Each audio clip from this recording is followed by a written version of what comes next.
What up, addicts? Welcome to the Fantasy Addiction Network. In this video, we are taking a look at our top 10 PPR fantasy running backs for the 2020 season. About 2 weeks away from the start of the season. A lot of people are going to be doing their drafts this weekend or next. Wanted to get these out there for you guys. Real quick, if you're looking for a full list of rankings, we have them for free on our website. You can check that out at fantasyaddictionnetwork.com or click the link in the description. Hit that subscribe button for more videos like this, and let's get right into it. We've been talking about these guys a lot, but how do we have them ranked? Counting up, starting with number 10, we have running back of the Cincinnati Bengals, Joe Mixon, coming in at that 10 slot.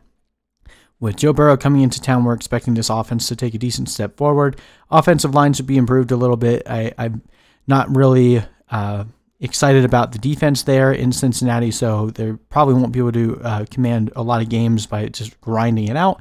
But I think Joe Mixon is involved enough in the passing game, even with Giovanni Bernard there, and should be involved in a better offense going forward. So I think Joe Mixon definitely has the ability to take a step forward and be a top 10, if not even a top 5 running back this year, just depending on how much of a step forward that Bengals offense takes. Joe Mixon, pretty much the only real talented running back there. Giovanni Bernard is definitely getting up there in age. While I do think he'll spell him a little bit, Joe Mixon should be getting the majority of the work there. Zach Taylor spoke to it as much last year, saying he thinks that Joe Mixon gets better as he gets more touches as the season goes on. So Joe Mixon is pretty much guaranteed to get the vast majority of touches there in Cincinnati, which is why we have him at number 10. All right, at number 9, might be a little bit surprising, but we have Nick Chubb coming in at number 9 now. Reason why we have Nick Chubb here, and we explain it a little bit in our My Guys video and talk about it in the individual player breakdown. Real quick, since we're not going into all these guys in full detail, we have done a player breakdown for all these guys. You can check the link in the description box there for more details on where we have these guys projected. But Nick Chubb coming in, playing under Kevin Stefanski, adding in Jack Conklin, and just overall improving that offensive line in every way, shape, and form. We're expecting a massive bounce back year for this offense, getting away from Freddie Kitchens. Now, a lot of people are worried about Kareem Hunt, and I do recognize that Kareem Hunt is a very adequate running back and could very easily take over if Nick Chubb were to go down. But Nick Chubb is a great zone runner. This is a zone running scheme. It's very similar to the situation we saw last year in Minnesota with Dalvin Cook, and I really do believe that Kevin Stefanski wants to run a very similar offense in Cleveland as they did with Minnesota. Now, is Nick Chubb going to get the same workload as Dalvin Cook? Probably not exactly, but I don't really fear that the splits that we saw at the end of last year should really be indicative of something that we need to worry about this year, because it's a completely different offense. It's a completely different coach, completely different system. So I think Nick Chubb is going to definitely play closer to the Dalvin Cook role. And honestly, Kareem Hunt could be used more as a receiver than a running back, meaning we could see Nick Chubb and Kareem Hunt on the field at the same time a lot, which I think both of those guys will have fantasy value, but Nick Chubb could very easily see similar production to what we saw from Dalvin Cook last year. This team, I think a lot of people are sleeping on because they had a poor year last year. I'm really high on the Browns this year, and I think Nick Chubb is going to have a fantastic year. All right, jumping up to number 8. Speaking of Dalvin Cook, we have Dalvin Cook coming in at number 8. Now, that might be a little bit lower than consensus, and part of the reason why is due to the continued ambiguity with his contract situation. The last that we've heard is both parties have broken off contract talks, but at this point, even Adam Schefter spoke to it last week that he'd be concerned with drafting him in a fantasy league, and that's what I've been saying for a couple months now.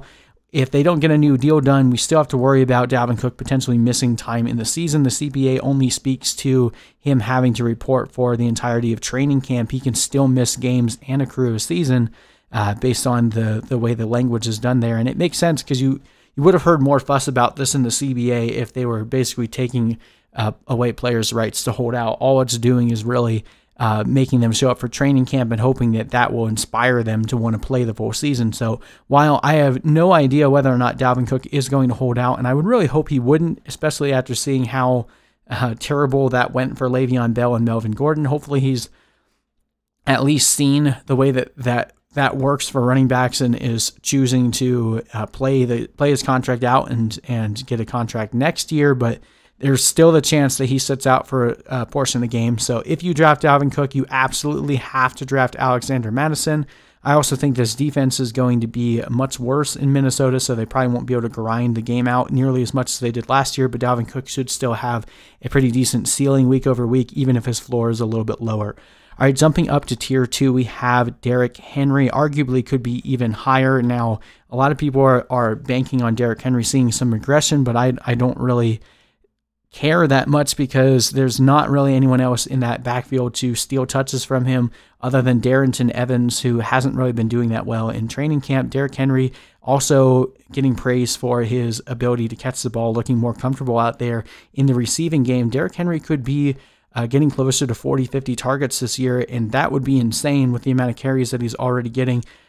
Absolute monster at the running back position. And if he sees any increase to his target workload, watch out. He could very quickly jump into that elite tier of running backs. We have him at number 7, but like I said, you can make any argument for the guys between 4 and 7 and put them in any order. I wouldn't fault you for it. All right, at number 6, we have the rookie Clyde Edwards-HELAIRE coming in to Kansas City, taking over that role after Damian Williams opted out. Clyde Edwards-HELAIRE basically getting gifted a lead dog role. He has been showing in training camp, pretty much with the exception of a few negative reports about him blowing it in pass protection. Clyde Edwards-HELAIRE has been everything as advertised heading into the draft, and it's really looking like they are going to give Clyde Edwards-HELAIRE the vast majority of touches here. Now, while that still might be like a 60-40 split between him and the other guys, Darwin Thompson, Darrell Williams, and DeAndre Washington, I still think Clyde Edwards-HELAIRE will see the majority of targets in this backfield. So if he breaches 1,000 yards, that would be amazing, but I'm also expecting him to get at least 50-plus receptions and should be heavily involved near the goal line. Clyde Edwards-HELAIRE could sneak into that number 1 or 2 running back slot if everything goes his way. Right now we have him projected at 6, but has massive upside, and the risk is that he just doesn't perform, which is obviously something you take with a rookie, but we were very high on Elliott the year he came in and had a clear role. We were very high on Barkley the year he came into the NFL. I think it's the same thing here with Clyde Edwards-HELAIRE. Don't overthink this because he's a rookie. He's going to be one of the best running backs this year. Take him in the first round. All right, at number 5, we have our guy, Miles Sanders. Now, I know some people are worried about the injury report that he showed up on, but at this point, there's been no indication that there's anything to be concerned about. The Eagles have done nothing to address the running back room, even though Boston Scott was also on the injury report. So again, I've said this before in other videos, and I'll say it again here. If they go out and sign another running back between now and when the season starts, I will actually worry. But at this point, they've done nothing to address the running back room. They do not have really any depth behind Miles Sanders and Boston Scott. They got Corey Clement there, and that's pretty much it. So if Miles Sanders was actually in danger of missing any time or in danger of not being able to take on the full workload, they would have gone out and acquired someone. So the fact that they haven't done that signals to me that this is not a serious injury and they're truly just bubble wrapping him, making sure he's ready for the season. Take the ADP dip. Absolutely love it if you're in the back half of the first round. Steal Miles Sanders. He should be going much higher than he is. I think he dropped all the way to 201 in 12 team PPR league, so I would take that every single time. Absolutely love Miles Sanders this year. We have him as our favorite running back outside of the tier 1 guys, and I could see a world where he finishes as the number 1 running back on the year. Again, check out the videos that are in the description or go to our My Guys video as well for more information on that. But absolutely love Miles Sanders this year. And then, of course, we got to love Alvin Kamara coming back off of that injury last year that hampered him. And we really saw a massive touchdown regression going from 18 touchdowns in 2018 all the way down to 6 in 2019. He should be able to regress that to the mean some. I do think Alvin Kamara will be much more involved this year if he can stay healthy. He was dominant for a few games last year where he was healthy. Should be able to pick that production right back up. So if people are sleeping on him or going and jumping up and taking Clyde Edwards-HELAIRE, if you don't feel as confident as I do in Miles Sanders, definitely take Alvin Kamara near the middle of the first round. All right, number 3, of course, we've got Mr. Ezekiel Elliott, arguably in contention again for leading the league in rushing yards. Now, I guess the only potential downside to Zeke is if Mike McCarthy decides to give Tony Pollard a little bit more of the workload, which is a potential risk, but I think there's enough work in this offense with the amount of points the Cowboys are going to score Cowboys are going to be more like the Chiefs of the NFC in terms of their offensive production. I think there's enough to go around. And Mike McCarthy is also letting Kellen Moore run the offense, who last year gave Ezekiel Elliott some of the most opportunities of any running back in the league. So I think Ezekiel Elliott is going to have every chance to continue doing what he's been doing, and on a fantastic offense. There's no real reason to overthink this one. Ezekiel Elliott is our number 3 running back. All right, and then getting to our chalk picks, of course, at number 2, we have Mr. Saquon Barkley. Arguably could be number 1 based on talent alone, but losing Nate Solder in the COVID opt-out time frame is a little bit disappointing. That's definitely going to hurt their offensive line. They also have a pretty tough schedule to start the year, but I think Saquon Barkley can definitely overcome it. If anyone on this list has the best shot of taking down Christian McCaffrey for the fantasy throne, Saquon Barkley has all the talent and ability to do it. A beast in the receiving game and a athletic freak on the ground.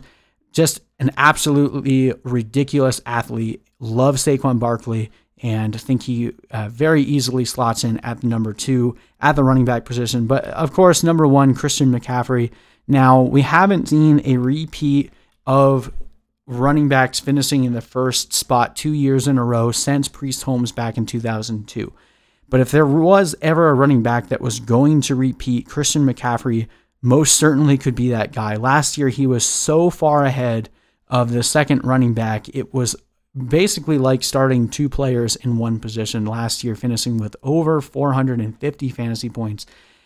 Second best fantasy producing season for a running back in the history of fantasy football, just behind LaDainian Tomlinson's ridiculous 20-plus touchdown season. Christian McCaffrey, even if he regressed to 75 to 80% of his production, would still have been the number 1 running back by a decent bit.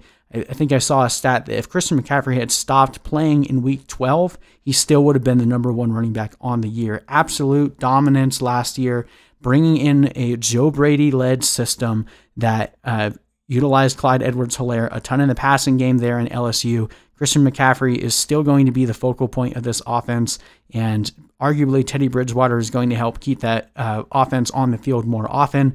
And even if he doesn't check it down nearly as much as Kyle Allen, Teddy Bridgewater definitely plays a lot closer to the line of scrimmage than most quarterbacks in the NFL. So I think Christian McCaffrey is still going to see a massive target share, even if it's not over 100 targets like it was last year. I think coming pretty close to that is pretty much a guarantee as long as he stays healthy. If you're going to make an argument against Christian McCaffrey, it's literally just that you're anticipating that he gets hurt, even though he has shown very little signs of breaking down over the course of his collegiate and professional career. So Christian McCaffrey is our number 1, and I don't think there's really much argument against that. So thank you guys for joining us. We're going to keep going through these and keep giving you guys as much information as we can prior to your drafts. Hit us up in the comment section with any questions below, thoughts or concerns for your league, things you want to know about. Be more than happy to help you guys out. Super excited for this year, and we'll see you guys in the next video.